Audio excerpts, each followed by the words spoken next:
My next guest, he gets to do one of the bucket list things a lot of fighters want to do, and that's go and fight in Japan on New Year's Eve. He's going to be doing that for this Bellator versus RIZIN card. It's Juan Archuleta back here on the program. Juan, how are you? I'm doing good, man. Just like you said, getting ready for Japan on New Year's and fly out Monday, and I'm super excited. I can't wait. Yeah, it's going to be such an awesome card. I mean, this is a tradition. If you're a hardcore MMA fan, you know the New Year's Eve date is one you got to circle on the calendar. But tell me how this all came together, because like I mentioned, for a lot of fighters, this is definitely something to put on the bucket list. Yeah, I think Sakuraba and Coker have a great relationship. They've done some previous things in the past of letting one or two fighters go out there, and I think it came to a point where it's like, you know what? Let's send five of our best guys against five of your best guys, and the fans really want it, the athletes really want it. Let's make this dream a reality, and let's make it happen. And I actually just finished fighting Barzola. And I reached out to Coker and I said, "Hey, thanks for the great opportunity on the fight. Like, I'm ready to jump back in there. Like, anytime you need me back, let me know." And then he's like, "Actually, are you available New Year's?" And I said, "Yeah, absolutely." I said, "What's going on?" And he said, "We're going to Japan." I said, "All right, let's do it." So I was super ecstatic because I've always wanted to go out to Japan and fight since my King of the Cage days. I always bugged Terry Troublecock to go out there. He tried to make it happen and never did. And so now this opportunity fell on the doorstep, and I'm really to take full advantage of it. And I'm sure, being an MMA fan along with being a fighter, do you remember the days of like when the UFC sent like Chuck Liddell to fight in Pride or Rampage or any of these names? Like, does that kind of bring you back to those days when you would see Americans go over there and try and compete? Yeah, so when I first started watching MMA was actually Ring of Fire with Dan Henderson because I was part of his dad's kids wrestling program, and he started telling us, "Hey, I'm going to be fighting in MMA in Japan." And so he brought back his fight on a tape recorder, and we put it in the VCR, and we were watching it. We were like, "Oh shit, that's crazy!"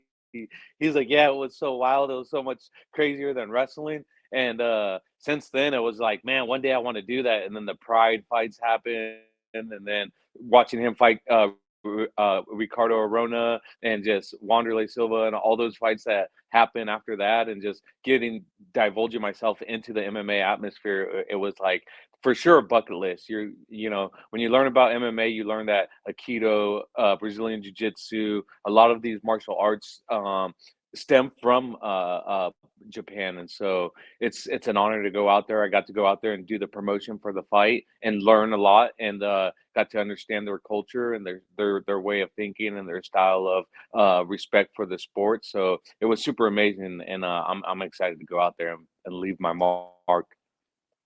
Have you spoken to any other fighters that have gone to Japan before, maybe to get some like tips or anything like that? Have you reached out to anyone?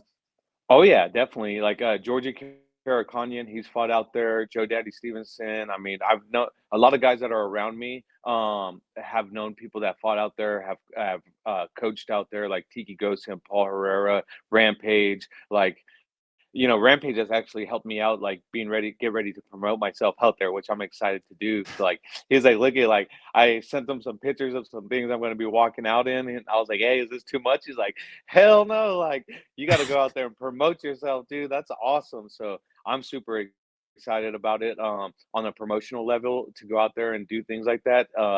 And then on a combative level, like, I'm super excited to go out there and compete and just like mark my name in etch my name in one of the history books out there, saying like this is the first event where promotion against promotion, and Juan Archuleta was part of this event. Before we talk about your opponent, I wanted to go back to that last fight you referenced with Barzola. Great performance. Just how nice was it? I'm sure weight lifted off your shoulders, getting back in the win column and going out there and having a pretty dominant win. Yeah, I mean, again, with me, it's never about winning or losing. It's always about performing. I was happy with the way I performed against Sergio and Stotts as well, and especially with Barzola going to 3 rounds and winning the way I did is obviously a cherry on top. But the main thing is staying focused, always reassessing, and kind of hitting a reset in my mind and saying, okay, I'm 0-0 going into this next fight. What am I going to do to win this fight? Like, how do I need to train? What are the things that I need to do? Sometimes it's like, what do I need to carry on from the last fight? But for the most part, I'm trying not to look back at the last fight, and I'm just trying to add on from there, you know. So just to come out with a clean slate and go out there, and I have my hands full with this Choo Kim. So he's not a joke, you know. So he's been a champion in multiple multiple promotions. So I'm definitely he's definitely battle tested, and we're gonna go out there and put on a performance. Yeah, and let's talk about Kim. Road FC, I think one of the more notable promotions he's been with. He's been with a lot of different promotions overseas, but style-wise, how are you looking at this fight? Yeah, I mean, very similar to Barzola. Like he's gonna come forward like a zombie. He's gonna be able to take some shots and keep coming forward, you know, and try to stumble into takedowns. When I take him down, he's gonna give up his back to try to get up. But I'm interested in this because he's fully offensive, just like I am, and it's gonna make an exciting fight, like the Barzola fight did. You know, he's gonna come like you say, he's been champs in Road FC and also One FC and other promotions. You know, he knocked out their bantamweight Grand Prix champion and Hiromasa, and he did it with spectacular fashion. He dropped him and then threw some knees on the ground, and you know, and then he ended up winning. But you know, this guy's going to come forward, and I got to be ready to fight for 15 minutes because listening to the rules meeting when I was on there, I could be up 2 rounds and lose a third round and him dominate that third round and still lose the fight. So it's a very different style of judging out there. And so it's something that I got to know that 15 minutes on the gas pedal and don't let off until the referee pulls me off. Training camp, who have been some of the main guys that are helping you get ready for this one? You know what? It's been an unfortunate matter. I lost pretty much all of them due to injury. But I had actually Georgie Karakhanyan came in and he's been able to bless me with a lot of his time with Arnold Jimenez, and then also I had this kid Ryan Lilly that is actually I know Ryan. like I know Ryan quite well. Yeah, really, really cool dude. So that's cool. You get to work with him. Yeah, he's awesome, and he makes the drive all the way from Burbank down to Huntington Beach, so I'm super thankful for him. Like, he's been day in and day out since the Barzola fight, coming in every day, just getting better with me, and you know, just being a partner, being a body, and then going over to St. John Bosco and getting some wrestling in, like kind of trying to reevaluate my wrestling too, and trying to get back to that. Just because I know this style, I can't be stagnant when I'm on top or I'm on bottom. I got to be able to transition because knees and elbows are coming from everywhere in this fight. And so I can't like hold and secure position. I got to go from one thing to the next. And then Felipe Del Monaco over at Gracie Baja has been helping me out tremendously as well. And then the oversight, we've been seeing it all, is Paul Herrera and Tiki Ghost and putting everything together. That's awesome. I may be wrong about this because I sometimes I get my events mixed up, but I remember covering your fight with Pitbull in California. Was Ryan not on the undercard for that fight? For that card? Yeah, I think that's where he got that knockout and like went viral. Yeah. Okay, so it's kind of neat that he's part of your camp too, right? Because you guys, that was a big card I remember back then. That was the Musasi and Lamachita card, right? So yeah, and then he fought on the last card with me in Long Beach, and so he fought the Weber kid, I believe, from Brazil. You know, he kind of turned it on late, but he started getting them towards the end, and so, but yeah, he's been part of the camp now, and so hopefully getting him a turnaround fight in LA for Bellator. Yeah, that would be great. Now the weight cut with all the traveling, how do you navigate through that? So I'm taking off on Monday. I've been actually started it a lot earlier. You know, cutting the calories a little bit earlier because it's actually 134.4, so it's a little bit lower of a drop, which is significant on my end because 135 is a lot. So dropping that extra 0.6 is going to be a little more demanding. But you know, getting there Monday, I leave here Monday, so I get there on a Tuesday and just get acclimated and then start my hyperhydration on that Saturday. And I've done all the right things right now. Like everything to this point is up to par. And I have Sam Calavita at the training lab, who's just a mathematician and like numbers.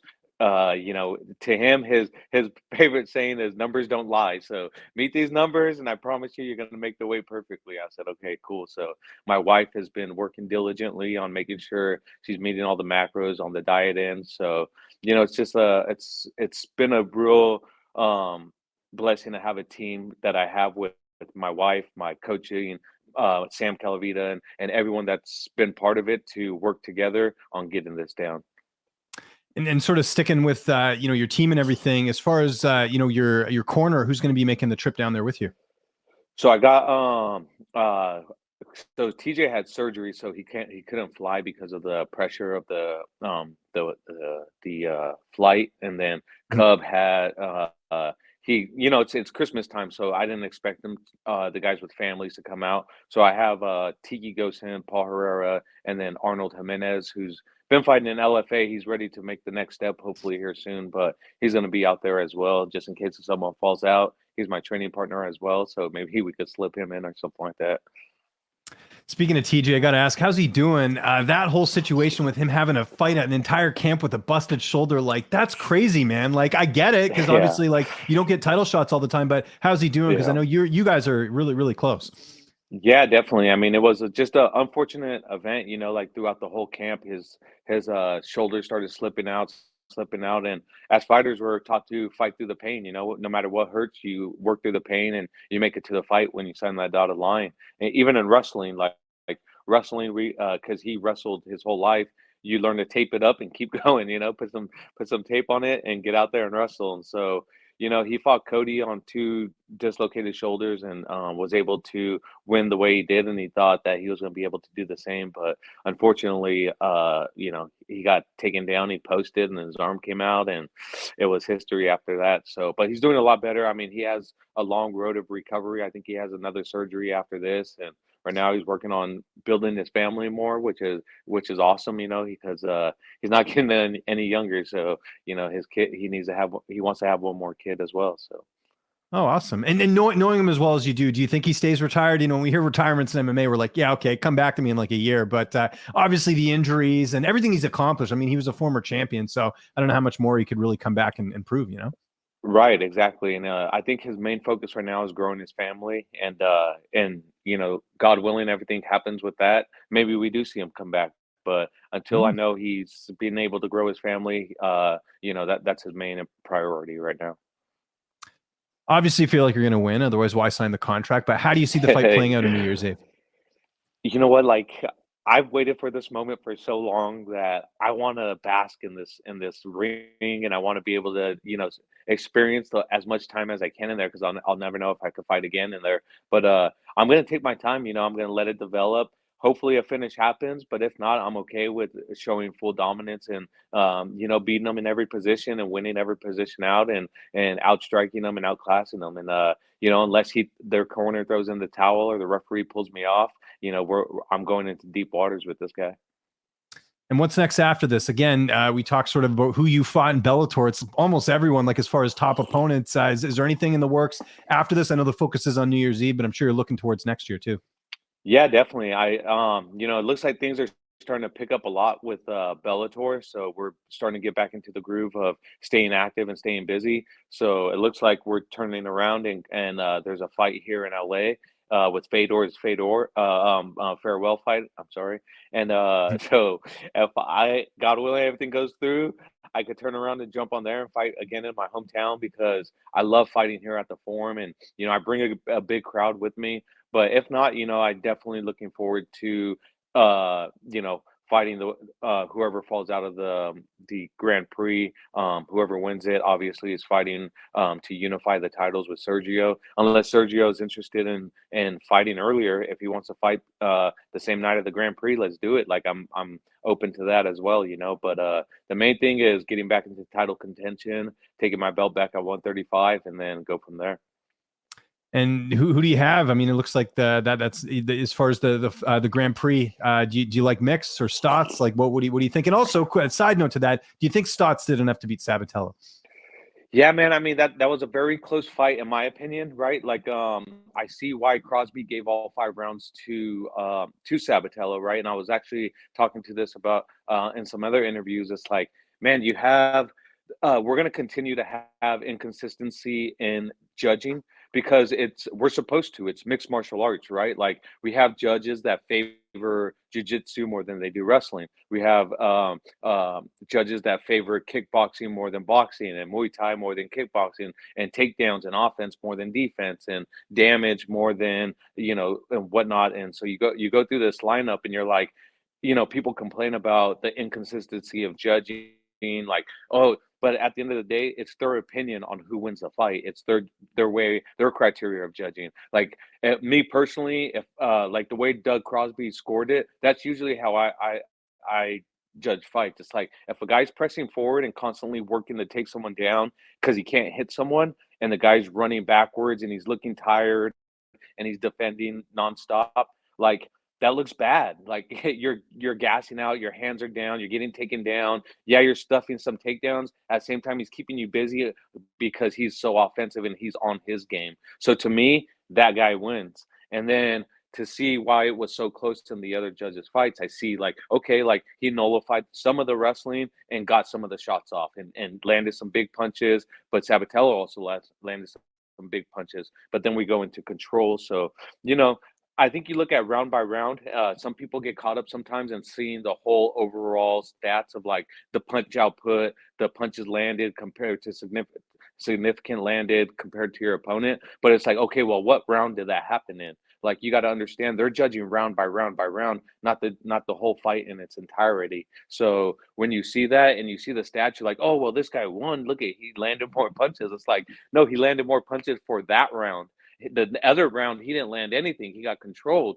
So in return, he loses that round. So that's why the inconsistency happens with mixed martial arts, and it's supposed to. That's why we're in this sport, you know, because of of it's mixed martial arts.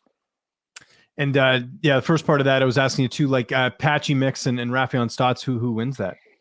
Yeah, and I think I think Patchy gets it done within two. In another interview, I was telling someone before my Barzola fight, I said, I know Patchy gets 2 submissions to win out the tournament. They were like, really? And then doing the interview yesterday with them, they're like, well, you're 1 down. Let's see if the other one plays out. Yeah. But he's so good on the ground, man. Like, I think he's very underrated, and he got pushed back in the shadows, that Magomedov and Apache fight. I thought I knew that was going to be the better fight of the night because it was flying under the radar. Those two didn't need to talk crap to put on a show. Like, I think when people talk crap, it's more of their insecurities not being able to go out there and fight, and you always end up with a kind of a fight like we did, you know. But you get 2 guys that are very talented, flying under the radar, like stealth bombers. They go in there and they put on a performance like Patchy did and finishes them. I think he does the same to Rufion. There we go. Hey, Juan, great catching up with you, man. Always a pleasure. Bellator versus RIZIN, December 31st. If there's anyone you want to thank before we get out of here, any sponsors, any social media you want to plug, I'll give you the last word. Hey, I just want to thank all the fans for tuning in. Don't forget, on New Year's, it is going down. What everyone has ever talked about, promotion against promotion. Like, oh, I wish like this guy would fight this guy from promotion. Well, guess what? It's happening. It's happening on New Year's Eve. So tune in on to Showtime. Scott Coker, thank you so much for making this happen. The biggest balls of any promoter that I know going against, and Sakuraba as well. Our Sakuraba, thank you as well for putting this, this great event on. I'm excited to go out there. I think Bellator goes 5-0. Tune in. You're not going to want to miss out. This is history in the making.